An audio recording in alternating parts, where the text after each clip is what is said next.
কি আলোচনা হ'ল আৰু মিটিং মানে আমাৰ আজি বঙাইগাঁও জিলা তৃণমূল কংগ্ৰেছে এখন যোগদান কাৰ্যসূচী ৰাখিছিল আৰু ইয়াত প্ৰায় 150ৰো অধিক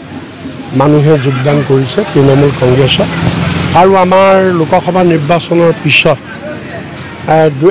আমাৰ চিৰাং জিলাত যোগদান হৈছিল আৰু চিৰাঙৰ পিছত বঙাইগাঁও জিলাত এইটো দ্বিতীয় আমাৰ যোগদান কাৰ্যসূচী হৈছে তো এতিয়াৰ পৰা আমি কাম তীব্ৰ গতিত আৰম্ভ কৰিব বিচাৰিছোঁ আগন্তুক পঞ্চায়ত ইলেকশ্যনৰ বাবে আৰু বিধানসভা ইলেকশ্যনৰ বাবে আমি জোৰদাৰভাৱে কাম আৰম্ভ কৰিব বিচাৰিছোঁ যিটো গিৰণীয় দৰ্শন কাণ্ড হ'ল এই বিষয়ত কি ক'ব ধিঙৰ দৰ্শন মানে যিটো ধৰ্ষণ কাণ্ড সেইটোত কোনো কথা নাই সকলোৱে তাক নিন্দা কৰিছে আৰু আমিও গভীৰভাৱে নিন্দা কৰিছোঁ আৰু অপৰাধীক ধৰি উপযুক্ত শাস্তি দিব লাগে তাৰে এজন অপৰাধীটো আজি মৃত্যু হৈছে সেইটোও খবৰ পাইছোঁ দৃষ্টান্তমূলক শাস্তি হ'ব লাগে যাতে আনে ভৱিষ্যতে কেতিয়াও এনেকুৱা নকৰে কিন্তু ইয়াৰ লগত এই কথা ক'ব লাগিব মই ৰাজনীতি কৰা নাইকিয়া মই সত্য কথা কৈছোঁ কিন্তু মুখ্যমন্ত্ৰীয়ে যি ধৰণৰ বিবৃতি দিছে সেই বিবৃতিবিলাক কিন্তু ৰাজনৈতিক বুলি তেওঁ ধিঙৰ যিটো আপোনাৰ ৰেপ কাণ্ড ধৰ্ষণ কাণ্ড তাত তেওঁ এটা বিশেষ সম্প্ৰদায়ক জগৰীয়া কৰিছে অপৰাধী কোন সম্প্ৰদায়ৰ হয় অপৰাধী কোন সম্প্ৰদায়ৰ এইটো চাবলৈ অপৰাধী গতিকে অপৰাধীৰ কোনো সম্প্ৰদায় নাথাকে অপৰাধীৰ কোনো ধৰ্ম নাথাকে গতিকে কোনো ধৰ্মৰ নামত কোনো সম্প্ৰদায়ৰ নামত অপৰাধীক চিহ্নিত কৰাটো উচিত নহয় অপৰাধী আৰু অপৰাধীক আইনমতে যি ব্যৱস্থা অপৰাধীৰ ওপৰত ল'ব লাগে তাক ল'ব লাগে আৰু সেইকাৰণে আমি মুখ্যমন্ত্ৰীক প্ৰত্যেকটো খোজত তেওঁ এনেকুৱা ধৰণৰ মুখ্যমন্ত্ৰী মানে ডক্টৰ হিমন্ত বিশ্ব শৰ্মা প্ৰত্যেকটো খোজত তেওঁ এনেকুৱা ধৰণৰ তেওঁ এতিয়া হতাশগ্ৰস্ত হৈছে আৰু তেওঁ নিজেই কৈছে মই এটা পগলা কুকুৰ বুলি কৈছে গতিকে পগলা কুকুৰ হৈ তেওঁ যেতিয়া এজন মুখ্যমন্ত্ৰীয়ে নিজকে কৈছে গতিকে তেওঁ সেইকাৰণে তেওঁৰ কথাবিলাকো এতিয়া পাগলামি হৈছে সব কথাতে তেওঁ পাগলামি হৈছে গতিকে আমি মুখ্যমন্ত্ৰীক সংযমী হ'বৰ কাৰণে আমি আহ্বান জনাইছোঁ আৰু অসমৰ মান মৰ্যাদা তেওঁ ৰক্ষা কৰিব লাগে এজন মুখ্যমন্ত্ৰী হৈ এনেধৰণৰ দায়িত্ব জ্ঞানহীন অসাংবিধানিক আৰু উগ্ৰ সাম্প্ৰদায়িক মন্তব্য দিব নালাগে তেওঁ কঠোৰ হাতেৰে আইন শৃংখলা ৰক্ষা কৰিব লাগে অপৰাধ দমন কৰিব লাগে শিৱসাগৰত আমি দেখিবলৈ পাইছোঁ এটা ভিডিঅ' ভাইৰেল হৈছে যে বিশেষভাৱে ধৰ্মীয় সংখ্যালঘু মানুহক আছুৱে প্ৰহাৰ কৰা দেখি পাইছোঁ আঁঠুকৰাইখিনি প্ৰহাৰ কৰিছে এই ক্ষেত্ৰত কি ক'ব এইটো দুৰ্ভাগ্যজনক কথা আমি সকলোকে শান্তি সম্প্ৰীতি আমি অটুট ৰাখিবলৈ আমি আহ্বান জনাইছোঁ আৰু এইটোৰ কাৰণে মুখ্যমন্ত্ৰী জগৰীয়া কাৰণ তেওঁ যিবিলাক উচতনিমূলক বক্তব্য দি আছে তেওঁ বিভিন্ন সময়ত প্ৰতিদিনেই তেওঁ উচতনিমূলক বক্তব্য দি আছে গতিকে এই ধৰণৰ উচতনিমূলক বক্তব্যবিলাকে তেওঁ মুখ্যমন্ত্ৰীৰ দায়িত্ব হৈছে তেওঁ সকলো ধৰ্ম জনগোষ্ঠী মানুহক সমানভাৱে চাব লাগে আৰু ৰাজ্যত শান্তি শৃংখলা তেওঁ অব্যাহত কিন্তু তেওঁই অশান্তি কৰিব বিচাৰিছে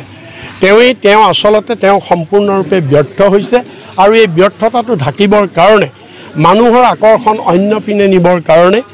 আৰু তেওঁ দেখিলে যে লোকসভা নিৰ্বাচনত যদিও দেখাত বিজেপিয়ে 11খন আসন পাইছে বিজেপি আৰু মিত্ৰ দল কিন্তু প্ৰকৃততে তেওঁলোকৰ যদি ভোটৰ পেটাৰ্ণটো চাই আৰু মানুহে যদি ভোট দিয়াৰ মনোবৃত্তিটো চাই তেতিয়াহ'লে দেখিব মানুহে বিজেপিৰ বিৰুদ্ধে ভোট দিছে আৰু অনাগত দিনত ব্যাপকভাৱে বিজেপিৰ বিৰুদ্ধে ভোট দিব আৰু এই কথা গম পাই তেওঁ 26ত যে পৰাজয় নিশ্চিত তেওঁ সেইটো কথা গম পাইছে আৰু সেইকাৰণে তেওঁ এতিয়া আবুল তাবুল বলকি পুনৰ হিন্দু মুছলমান তেওঁ বিভাজন কৰি তেওঁ পুনৰ আগৰ পুৰণা কাৰ্ড খেলি তেওঁ ইলেকশ্যন জিকিব বিচাৰিছে কিন্তু ৰাইজে এবাৰ বুজি পালে গতিকে ৰাইজে আৰু তেওঁৰ এই পুৰণা জালত আৰু ৰাইজ কেতিয়াও ভৰি নিদিয়ে 48 ঘণ্টাতে আৰু কেইবাটাও দৰ্শন কাণ্ড সংঘটিত হৈছে এই ক্ষেত্ৰত মানে গৃহ বিভাগে ব্যৰ্থ হৈছে বুলি ক'ব ডেফিনেটলি ব্যৰ্থ হৈছে বিজেপিৰ শ্লোগান কি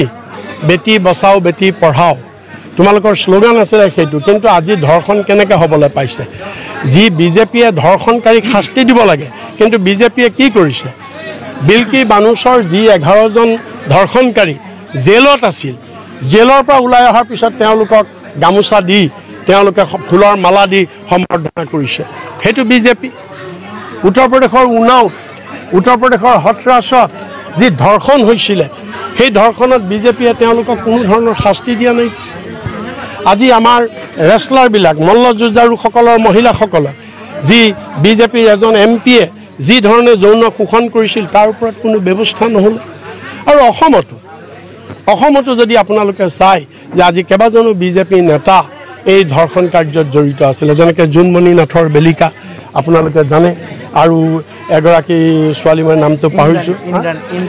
ইন্দ্ৰাণী, তেওঁ বেলিকা বিজেপি নেতা জড়িত আছে। বিজেপিৰ অফিচত, বিজেপিৰ বৰ্তমান যিটো অফিচ তাতো ধৰ্ষণৰ ঘটনা বহুত ওলাইছে, কিন্তু সেইবিলাকততো বিজেপিয়ে একো একশ্যন লোৱা নাই। তে একো একশ্যন নল'লে তে অট'মেটিকেলি এইবিলাকতো বাঢ়িব। গতিকে তেওঁ কঠোৰ হাতেৰেতো দমন কৰিব লাগে। তেওঁ কঠোৰ হাতেৰে দমন নকৰি তেওঁ সাম্প্ৰদায়িক ৰাজনীতি কৰিবলৈ গৈছে, আৰু সেইকাৰণেই এই কথাবিলাক বাঢ়িছে। আমি ইয়াক ধিক্কাৰ দিছোঁ, আৰু মুখ্যমন্ত্ৰীক আমি এতিয়াও দাবী জনাইছোঁ যে তেওঁ কঠোৰ হাতেৰে এই অপৰাধবিলাক তেওঁ দমন কৰিব লাগে। আচ্ছা, আৰু এটা কথা, যিহেতু উজনি অসমত মিয়া মুছলমানৰ চাফাই কৰাৰ অভিযান চলিছে বা বিভিন্ন দল সংগঠনে একত্ৰিত হৈছে, এই ক্ষেত্ৰত কি ক'ব? এই ক্ষেত্ৰত শুনক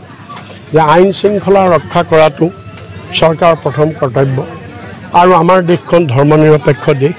ইয়াত কোনো জাতিৰ নামত, ধৰ্মৰ নামত কোনো কথা নাহে। সকলো এক অসমীয়া, সকলো এক ভাৰতীয়, এই দৃষ্টিভংগী সকলোৱে ল'ব লাগে। আমিও ৰাইজক আহ্বান জনাইছোঁ, সকলোকে আহ্বান জনাইছোঁ, আৰু মুখ্যমন্ত্ৰীয়ে এতিয়া তেওঁ গুজৰাট সদৃশ এটা পৰিস্থিতি ইয়াত সৃষ্টি কৰিবলৈ বিচাৰি আছে।